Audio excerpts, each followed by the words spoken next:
nós vemos aqui é que, assim como a santidade de Jó, a sua santidade deve começar pelo seu caráter.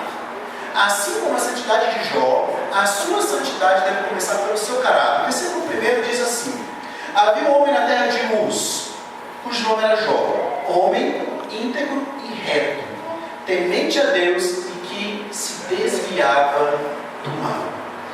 Nós vamos aqui ver a primeira faceta da espiritualidade de Jó. Uma faceta que eu vou chamar de privativa, pessoal, do coração de Jó. Jó é esse homem que o texto nos diz. Mas não só o próprio Jó vai falar isso acerca de si próprio, mas o próprio Deus depois fala isso de Jó. Quando Deus vai chamar a atenção de Satanás, Deus se refere exatamente a essas características para falar de quem Jó era. E a primeira faceta que nós vemos aqui é a santidade de Jó começava pelo caráter de Jó. Jó viveu no período mais cedo dos patriarcas, talvez um descendente de Naor, dentro da linha familiar de Abraão. A terra de Uz, que o texto nos mostra aqui, nos fala sobre ela, estava localizada no sudoeste de Israel e era um território muito fértil e muito próspero. Nós sabemos que Jó realmente existiu porque a própria Bíblia diz que ele existiu. Por exemplo, Ezequiel capítulo 14, o profeta compara Jó a Daniel e a Noé como homens piedosos. Tiago capítulo 5 nos mostra Jó como exemplo de perseverança. Ou seja, Jó é um homem verdadeiro. Ele morava no sudeste da terra de Israel, nos primeiros dias dos patriarcas. Jó não é um mito, não é uma figura simbólica para mostrar alguma coisa para a gente. Jó existiu de verdade. Era uma pessoa de carne e osso como eu e como você. Com fraquezas como nós temos, com debilidade como nós temos, com dificuldades e lutas como nós temos. Ele era um homem de carne e osso, ele viveu de verdade. Crer nisso é essencial para entender toda a trajetória de Jó. Por quê? Porque mostra para a gente que se Jó viveu do jeito que viveu, nós também podemos viver. Se Jó, como homem como nós, conseguiu ser o que ele era, nós também temos a mesma condição de sermos como Jó. Entender isso também é entender a revelação de Deus para as nossas vidas. Que Jó, de fato, sofreu tudo que sofreu, viveu tudo que viveu e passou por tudo que passou do jeito que o texto bíblico diz que ele passou. Se ele realmente não tivesse existido, ele não seria um bom modelo. Nós estaremos falando de um mito, de um super-homem, não de um homem de verdade que existiu como nós existimos. Portanto, eu estou falando de um homem como eu e como você. Jó. Jó era esse homem. E o que as escrituras falam desse homem? Primeiro, elas falam que ele era um homem íntegro. O que é isso? Quando a Bíblia fala de uma pessoa íntegra, ela não quer falar de uma pessoa sem falhas. Ela não está falando de uma pessoa que não comete pecados. Porque nós sabemos que todos os homens que pisam nessa terra, ou pisaram, pecaram com exceção de Jesus Cristo. Então Jó também era pecador. A proposta do livro de Jó não é mostrar que Jó não era pecador. Nós vamos ver isso mais adiante qual é essa proposta. Mas o primeiro fato é, Jó era um homem íntegro. Jó era um homem com falhas, mas ele era íntegro. O que a Bíblia então quer dizer quando fala de íntegro? Ela está falando da condição do coração. Alguém íntegro é alguém inteiro diante de Deus. O pensamento está diante de Deus. Os afetos estão diante de Deus. A vontade está diante de Deus. Os motivos estão diante de Deus. Os desejos estão diante de Deus. É alguém que não tem facetas separadas da vida. Não, agora estou diante de Deus, mas agora eu não estou. Não, no domingo eu cultuo a Deus, mas na segunda-feira eu faço as coisas do jeito que eu quero. Jó não era um homem assim. Jó era um homem inteiro. Toda a vida de Deus estava diante de Deus. Todo o seu ser estava diante de Deus. Tudo o que ele fazia estava diante de Deus. Todos os movimentos de Jó estavam diante de Deus. Ele era inteiro diante de Deus. Ele era íntegro. É isso que as escrituras estão dizendo quando falam de íntegro. Então, significa ter uma mente direcionada para fazer a vontade de Deus. Um coração que está totalmente entregue a Deus. Ele não é dividido entre Deus e os ídolos, entre Deus e o mundo. Ele está totalmente entregue diante de Deus. Essa é a ideia de ser íntegro, inteiro. É mais ou menos paralelo ao que Paulo fala sobre maduro. Alguém maduro na fé é alguém inteiro diante de Deus. E daí nós sabemos quem não é maduro e quem é maduro. Sabe, gente, maduro não é aquele que conhece muita Bíblia. Um alguém maduro pode até conhecer muita Bíblia. Maduro não é aquele que cumpre todos os deveres devocionais, litúrgicos, com relação à igreja. Alguém que é maduro pode até fazer isso, mas isso não é sinônimo de maturidade. O que é maduro? Maduro é alguém que entende diante de Deus. É alguém que é aqui o que é lá fora. É alguém que tenta viver o que canta, o que é pregado, o que é ensinado, o que ele professa. Esse é o crente maduro, alguém inteiro diante de Deus. Segunda característica que ele fala dessa faceta pessoal, privada de Jó, que Jó era reto. O que é ser reto? Reto é consequência de ser íntegro, ou seja, inteiro diante de Deus. Reto é a manifestação dessa integridade. A integridade diz respeito à disposição do coração, no movimento interno. Eu estou diante de Deus, não há hipocrisia na minha vida, não há máscaras, não há facetas. Eu estou inteiro diante de Deus, isso é íntegro. Alguém reto é alguém que expressa aquilo que no coração é de forma fundamental. Nas atitudes, nas escolhas, nas palavras, naquilo que as pessoas veem. Por que eu digo isso? Porque é possível eu disfarçar, né? A gente sabe disso, a gente é bom de disfarçar. É possível eu disfarçar que eu sou íntegro, que eu sou reto para as pessoas, diante das pessoas, e no privado da minha vida eu não sei nada disso. No privado da minha vida eu tenho sentimentos, pensamentos, desejos totalmente diferentes daquilo que eu apresento para as pessoas. Então, a retidão é a expressão externa da integridade interna do coração. Ser reto é alguém que é medido pela régua de Deus. Ou seja, a régua que nos mede não é régua da média da igreja, por exemplo. Geralmente a gente pensa assim, não, eu cometo esses pecados que os meus irmãos cometem, então eu sou melhor do que eles. A régua errada, gente. Eu não tenho que me medir pela espiritualidade do meu irmão. Eu não tenho que me medir por aquilo que as pessoas fazem fora da igreja.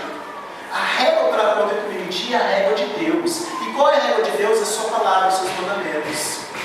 Jó era alguém que se media por essa régua, que entendia perfeitamente que a sua espiritualidade não era baseada na espiritualidade do outro, mas olhando para o próprio Deus, olhando para a lei de Deus, olhando para o Evangelho, para a palavra de Deus.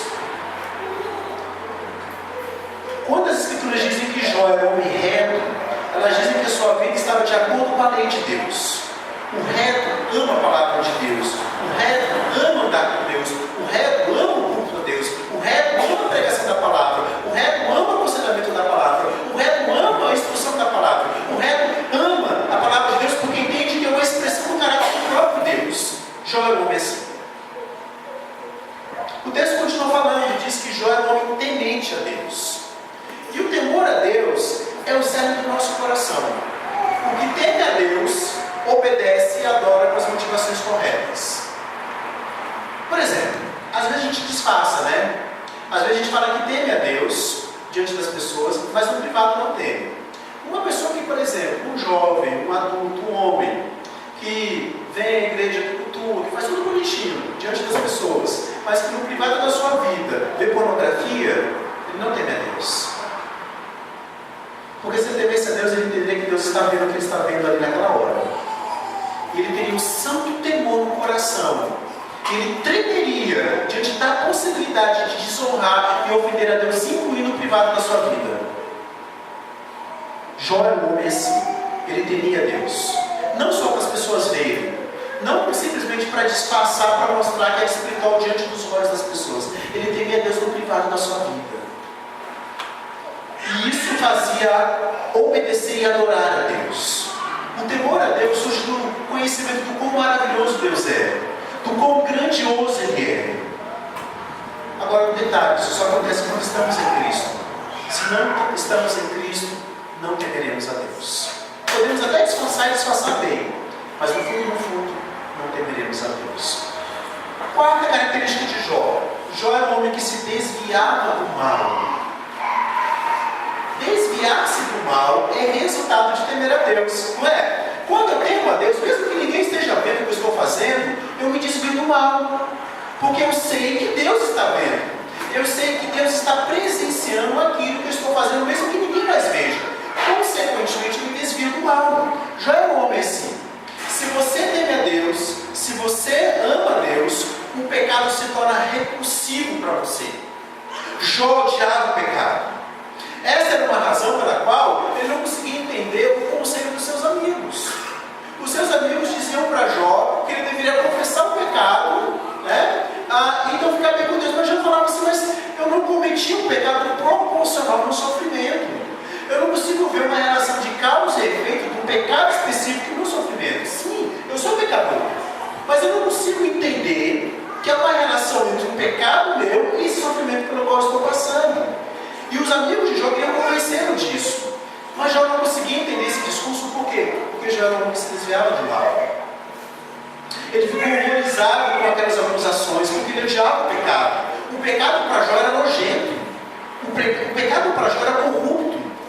Jó não fazia as pazes com o pecado. No capítulo 31, versículo 1, olha o que ele fala: fiz aliança com os meus olhos. Como, pois, eu os fixaria em uma donzela? Quem fala isso para a gente mais à frente? Jesus Cristo. O que Jesus Cristo fala? Adulterar não é só ter relação sexual com alguém fora do casamento. Adulterar é olhar de forma impura para uma mulher.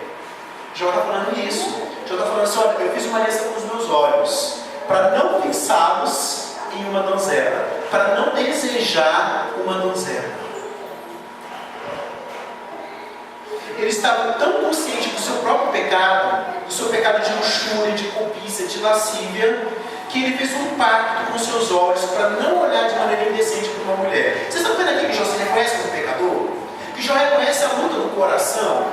Que a proposta do livro de Jó não é mostrar Jó como super crente que não pecava, mas é mostrar alguém que é tão consciente do seu próprio pecado, que seu pecado está tão claro diante dos seus próprios olhos, que ele se desviava daquilo que pudesse tentá-lo, inclusive do fato de colocar os olhos em uma donzela e em uma mulher indesejável. Às vezes a gente fica pensando: mas será que é possível viver isso que Jó vivia? É possível, porque a história nos mostra que é possível. Há um livro da editora Fiel chamado A Vida de David Brainerd. Um livro fantástico, maravilhoso. Esse livro ele é comentado por Jonathan Edwards. Jonathan Edwards comenta sobre a vida de David Brainerd. E aí você pensa: Jonathan Edwards, o grande pregador, o grande filósofo, o grande homem de Deus. Jonathan Edwards admirava, exaltava a santidade de David Brainerd. Quem foi David Brainerd? Foi um missionário entre os índios americanos, que dedicou a vida inteira para evangelizar os índios americanos. E quando você lê o diário dele, você vê o quanto a consciência de pecado está presente na vida dele. O quanto a humildade desse homem, porque ele tem consciência muito clara do quão pecador ele é e do quão santo Deus é. E isso faz ser humilde, isso faz não se sentir melhor do que o outro, não se sentir superior ao outro. E ainda assim ele é visto, elogiado como um grande homem de Deus e um homem muito santo. Mas isso não ensoberbeceu o coração de David Brainerd. Olha como Jonathan Edwards admirava a sua santidade. David Brainerd, no finalzinho da sua vida, vou dar um spoiler aqui do livro. No final da sua vida, ele adquire tuberculose. E ele vai ser tratado na casa do Jonathan Edwards. E quem cuida do David Brainerd? A filha do Jonathan Edwards, com 17 anos, que era enfermeira. Inclusive se apaixona por ele. Só que David Brainerd morre. Alguns meses depois que ele morre de tuberculose, a filha de Jonathan Edwards. Sabe o que é fantástico? Não tem ira no coração de Jonathan Edwards. Não tem rancor, ressentimento, amargura. Ele entende que a filha fez o que era certo, mesmo morrendo. E ele é grato a Deus pela filha ter feito isso. E mais grato ainda por ter experimentado os últimos dias da vida de David Brainerd na própria casa dele e ter aprendido o que é ser um homem santo. David Brainerd era um homem como Jó, temente a Deus, se desviava do mal. Era um homem reto, íntegro. Isso é século XVIII, gente. É possível. Você também é chamado a viver como Jó viveu. É chamado a viver como David Brainerd viveu. Você também é chamado a ser um homem e uma mulher santa. Vocês diante de Deus? Ou estão brincando com Deus, sendo hipócritas? Alguns aqui, infelizmente, nessa manhã, estão brincando com o pecado. Estão vivendo vidas duplas. Estão brincando com o fogo do inferno. Você deseja ser íntegro. Você quer ser justo. Você ama a lei de Deus. Você tem prazer na lei de Deus. Você ama toda a lei de Deus. E quando a lei de Deus desafia você nos seus pecados mais profundos, e quando a lei desafia você nos pecados que você mais ama, você teme a Deus, você honra, reverencia a Deus, você tem medo de blasfemar contra Deus, de tomar o santo nome de Deus em vão. Jovens, vocês fazem um pacto com seus olhos e evitam ver coisas eróticas, pornográficas na televisão, nas séries e filmes que nós temos visto por aí. Vocês odeiam de fato o pecado. Vocês odeiam principalmente o seu pecado. O seu pecado favorito? Ou você tenta justificar? Não existe algo como um pecado pequeno, como um pecadinho. Se você disse uma meia verdade, se seus olhos cobiçaram a mulher ou um homem que não são o seu marido ou sua esposa, se você de alguma maneira deixou os seus olhos te levarem para luxúria e para lascívia, você já levou Cristo à cruz. Porque uma meia verdade, porque um pequeno desejo de lascívia, luxúria no coração, são suficientes para que Cristo morra na cruz com seus pecados. Então pare de achar que você não pega grandes pecados, você é melhor do que aqueles que pegam grandes pecados. Pare de achar que porque os seus pecados não são visíveis aos olhos das pessoas, que eles não estão visíveis aos olhos de Deus. Pare de achar que você é melhor. Pare de se mentir pela regra da igreja, pela espiritualidade dos seus irmãos em Cristo. Meça-se pela espiritualidade do próprio Deus, pela regra de Deus, pela palavra de Deus. Você quer saber o quão pecado, o quão grave e nojento é o seu pecado? Olha para o Salvador pendurado na cruz. Não apenas abandonado pelos homens, abandonado pelo Pai, a ponto dele dizer: Deus meu, por que me desamparastes? Olha para o Salvador punido pelo pecado do seu povo, punido pelos seus pecados, pecados esses que você tanto ama e se recusa a se apartar deles. Você quer odiar o pecado? Talvez você diga: eu quero, mas Jó é diferente. Já é um homem especial, é um super santo. Eu quero, mas você não consegue entender que eu não consigo ser como Jó. Você não consegue entender que minha vida está muito aquém da vida de Jó. Sabe o que eu acho interessante? Quando Jesus se refere a João Batista. Jesus, quando ele fala de João Batista, ele fala que João Batista é maior do que qualquer profeta do Antigo Testamento. Aí você fala assim: mas eu não consigo ver um grande milagre de João Batista. Não está descrito nas Escrituras que João Batista orou e fogo desceu do céu, que João Batista orou e curou um leproso, ressuscitou uma pessoa, e os profetas fizeram isso. O que Jesus está querendo dizer? Jesus está querendo dizer que João Batista era maior do que os profetas do Antigo Testamento em privilégio.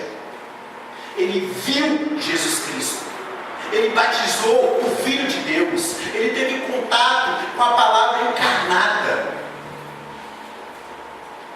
Nesse mesmo sentido, você é muito maior do que Jó, porque você tem os privilégios que Jó não tinha.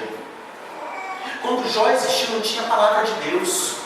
Com Jó, ele tinha a sombra da revelação. Jó, o livro de Jó é o primeiro livro da Bíblia, gente. Ou seja, Jó viveu antes de Abraão. Ele não sabe nem a história ainda de Abraão. Ele não tinha nem a história a lei de Deus entregue a Moisés.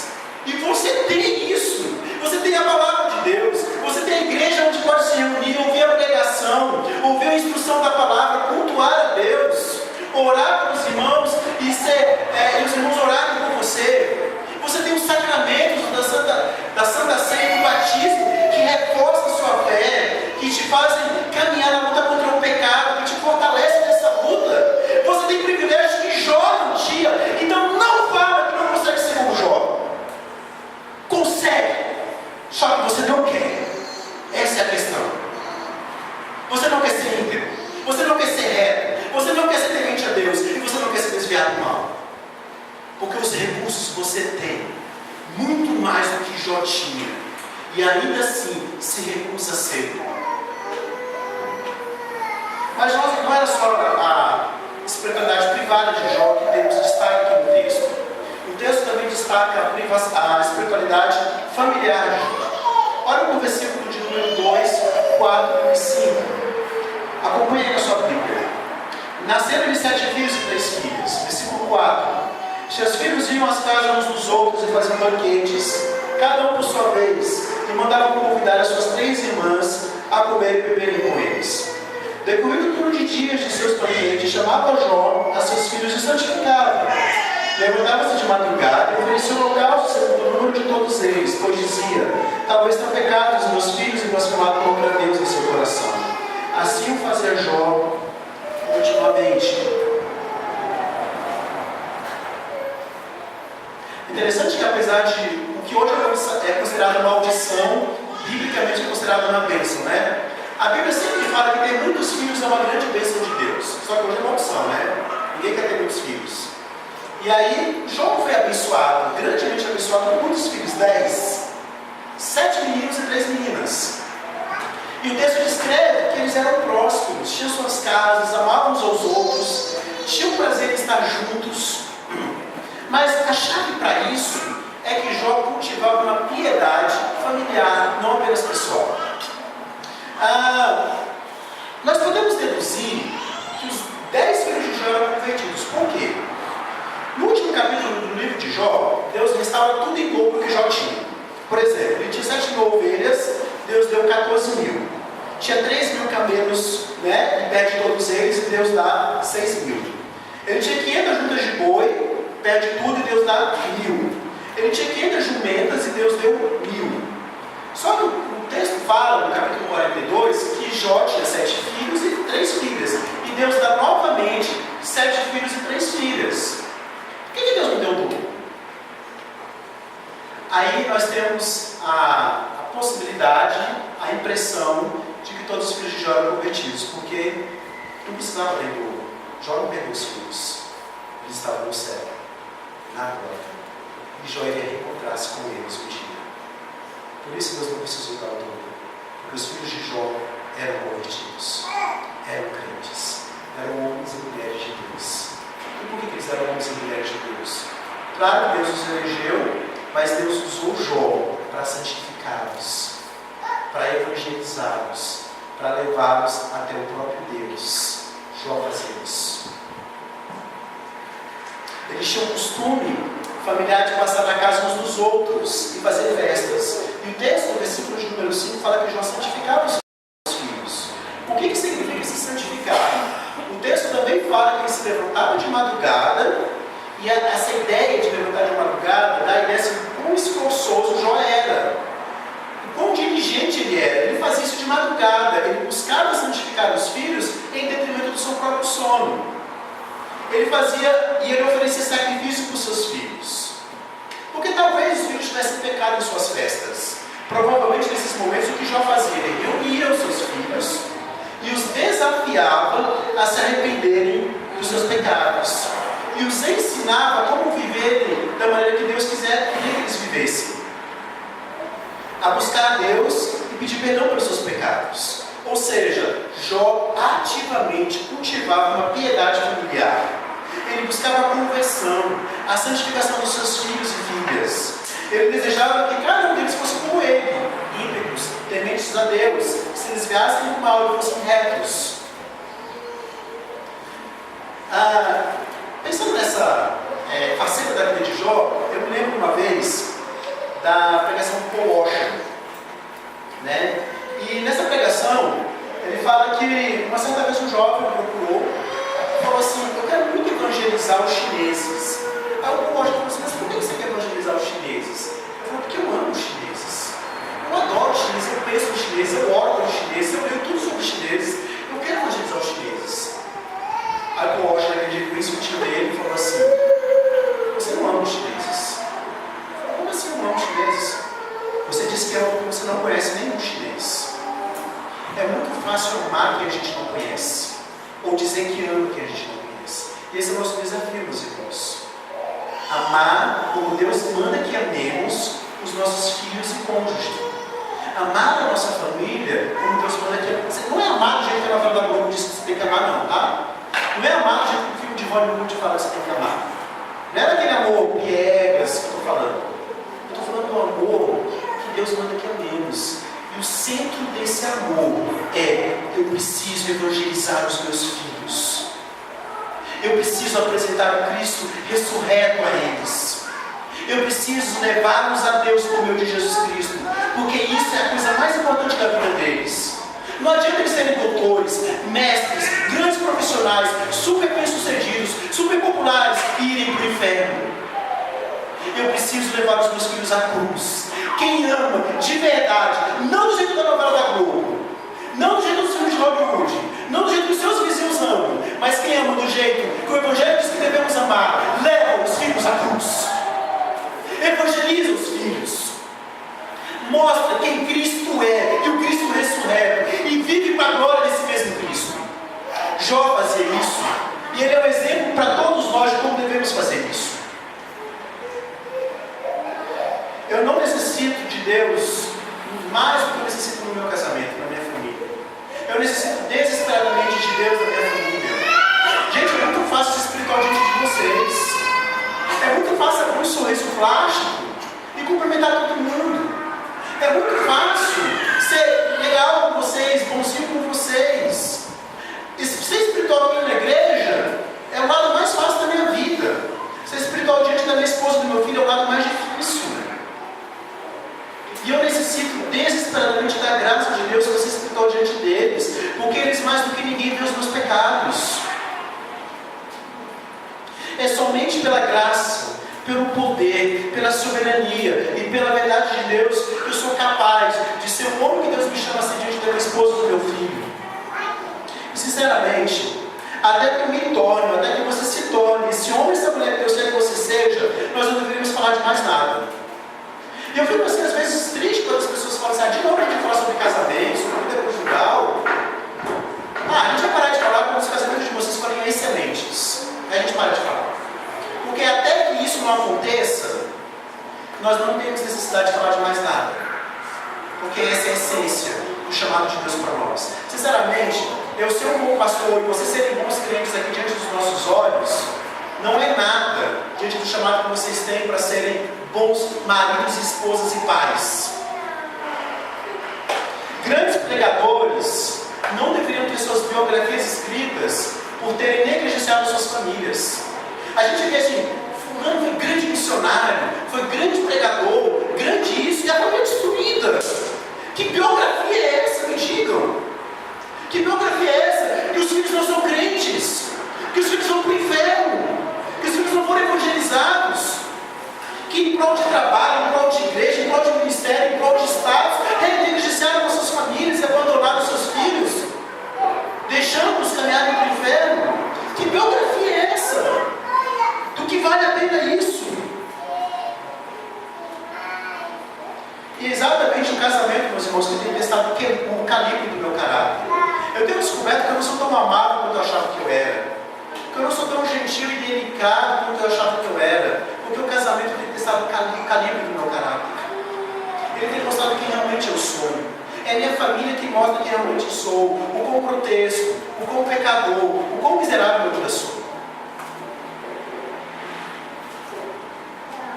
Homens, em especial os homens, prestem muita atenção no que eu vou falar para vocês. Daqui a 10 anos, a qualidade do seu casamento será estabelecida por você, não por sua esposa. E quando Deus for observar o seu casamento, observar a sua vida, quando Ele quer chamar a sua atenção, Ele vai perguntar: que marido você foi? Lembra de Adão? Quem cometeu primeiramente o pecado? Eva. Mas com quem Deus conversa primeiro? Com Adão. Porque ele era o líder. Ele era o responsável por ela. Vocês, homens, são responsáveis por suas famílias. Sim, você é responsável pela espiritualidade da sua esposa e dos seus filhos.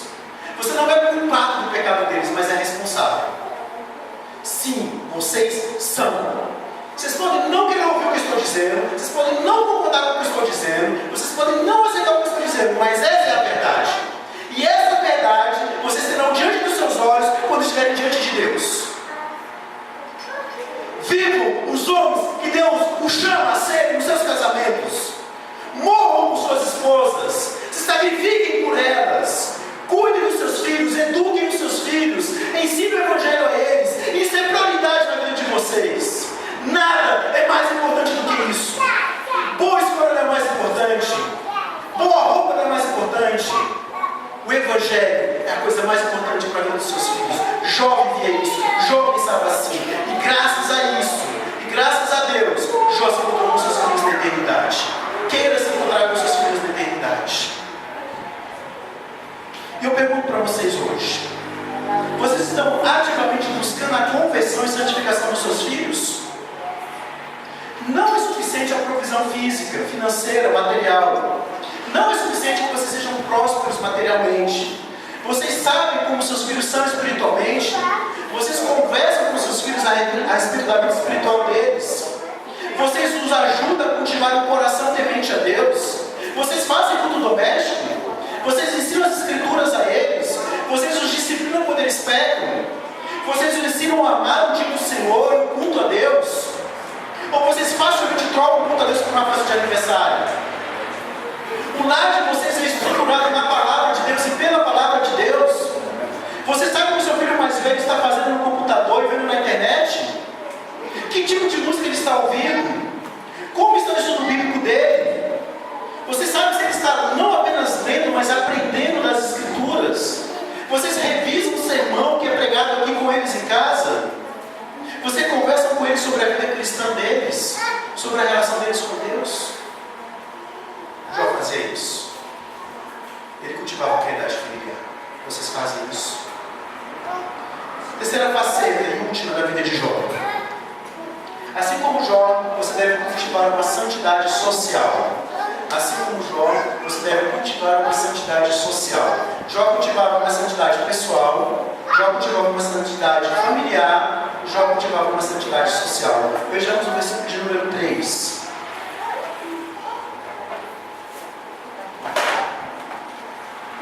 Possuía 7.000 ovelhas, 3.000 camelos, 500 juntas de bois, 500 jumentas. Era também um numeroso pessoal ao seu serviço, de maneira que este homem era o maior de todos os do Oriente. Muitos de nós hoje somos o que pode se chamar de pietistas. O que é um pietista? Clássico. É alguém que cultiva uma vida pessoal, na relação com Deus, alguém que ora muito, alguém que lê as escrituras, que faz devocional. Isso tudo é bom, gente. Não estou dizendo que é errado. Isso é uma parte da nossa vida. Mas param por aí. Os pietistas param por aí. Eles cultivam essa relação pessoal com Deus e param por aí. E se esquecem que o chamado do Evangelho é para uma relação pessoal com Deus e uma relação com o próximo. E ficam nisso. Foi exatamente movido por esse pensamento que surgiram os mosteiros. E aí, o que se achava na época? Bom, nós temos que ser muito espirituais. Para sermos espirituais, temos que nos isolar da sociedade e viver separados em mosteiros. E aí a gente vai ficar só orando, só lendo a Bíblia, só jejuando. E aí eles se esqueceram do chamado que nós temos para uma espiritualidade social também. Não é só orar, não é só ir à igreja, não é só cultuar, não é só esse exercício familiar e pessoal de santidade e de piedade. Há uma esfera disso aqui social também. E Jó era esse homem. Para a gente entender melhor isso, nós precisamos ler o capítulo 31, o versículo 16 a 23, que vai complementar o que a gente viu aqui no capítulo 1. Vamos dar uma olhada? Rapidinho a gente vai dar uma olhada lá para você entender melhor o que eu quero dizer com essa piedade social de Jó. Olha só o que fala no versículo. Desculpa, li errado aqui.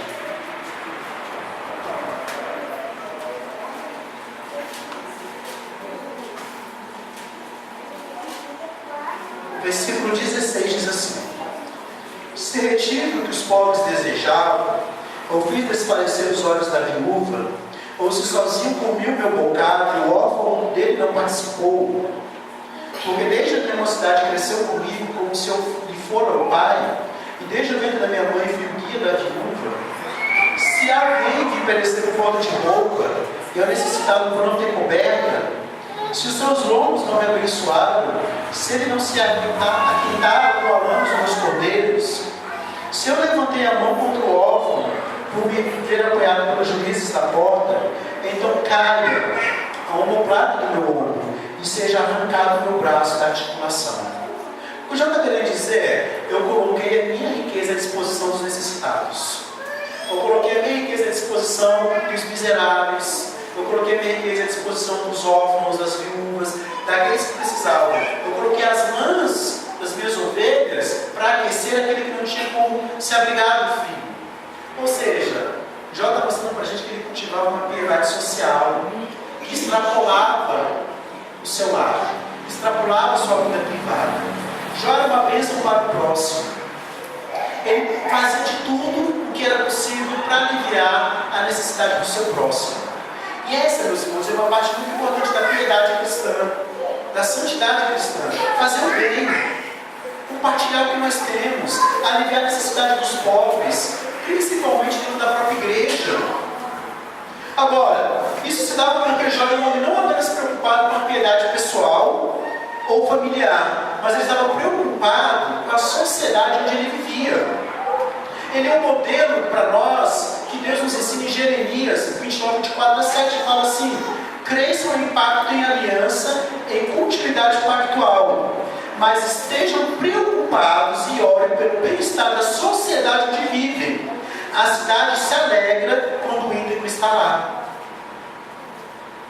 Não é só a gente crer no Evangelho, achar bonito o Evangelho, orar. É me preocupar com o que está fora da igreja, está fora da minha família, com a sociedade, com desigualdade social, com os pecados sociais, com os necessitados, com os pobres. E a pergunta que eu faço para você nessa manhã é: aquele com quem você trabalha está feliz porque você está lá?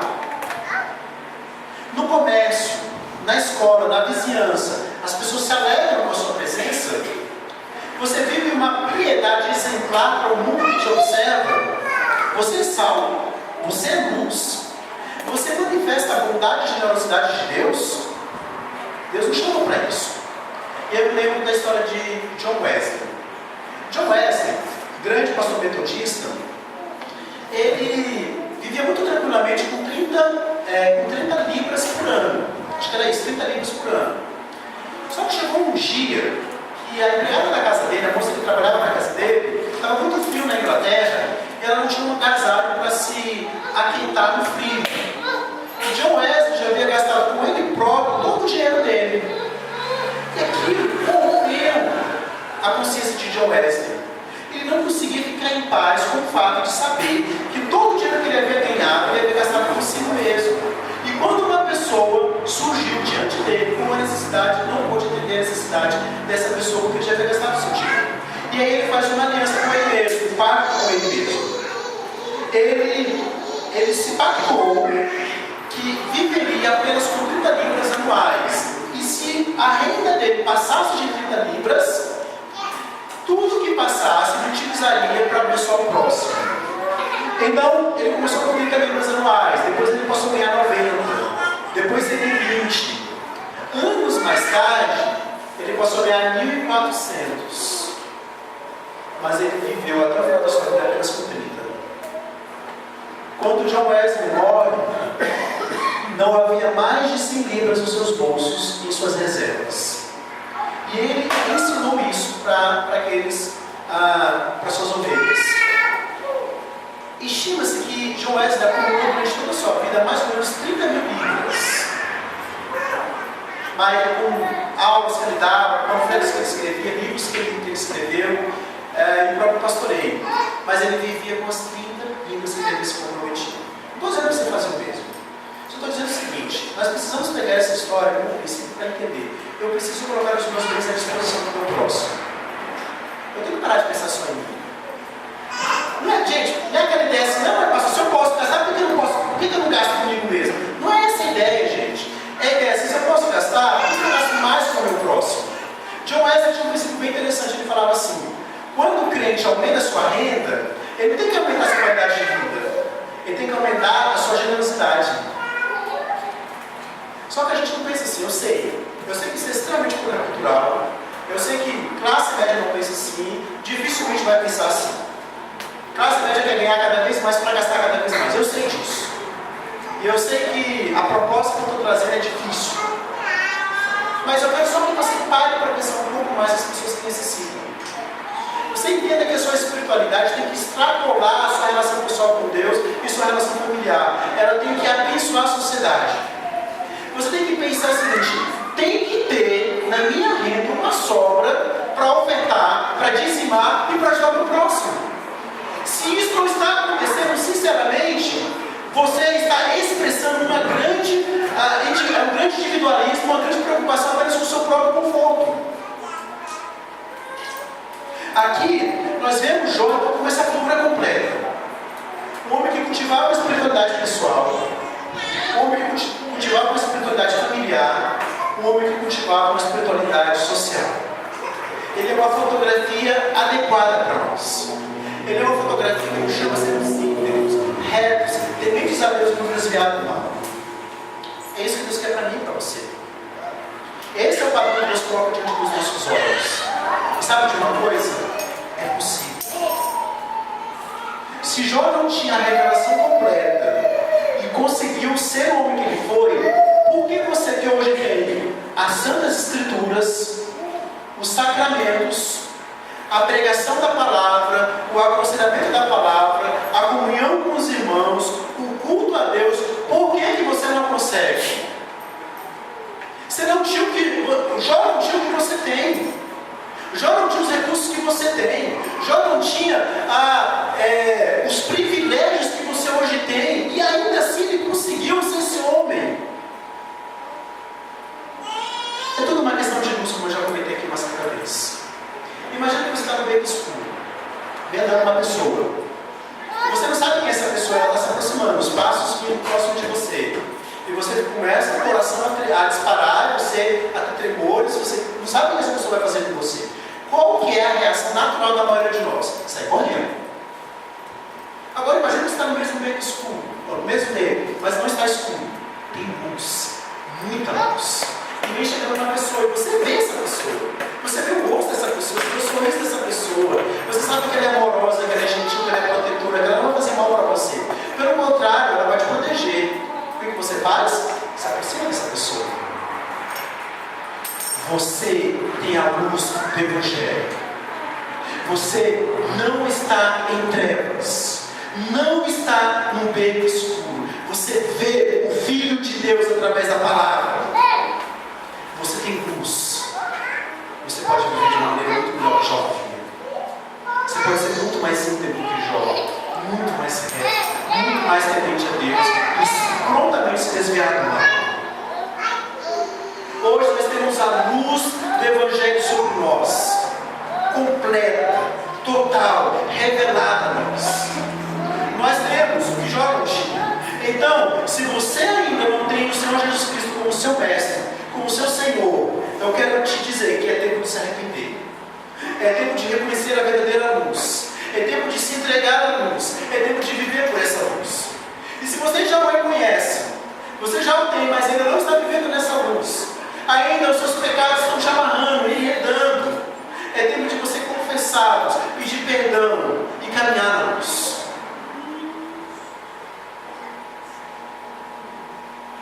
Faz isso rápido. O tempo está passando. Os dias estão passando. E você está perdendo tempo.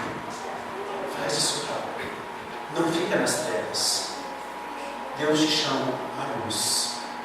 Viva uma piedade pessoal, uma piedade familiar, uma piedade social. Que Deus nos abençoe. Vamos orar.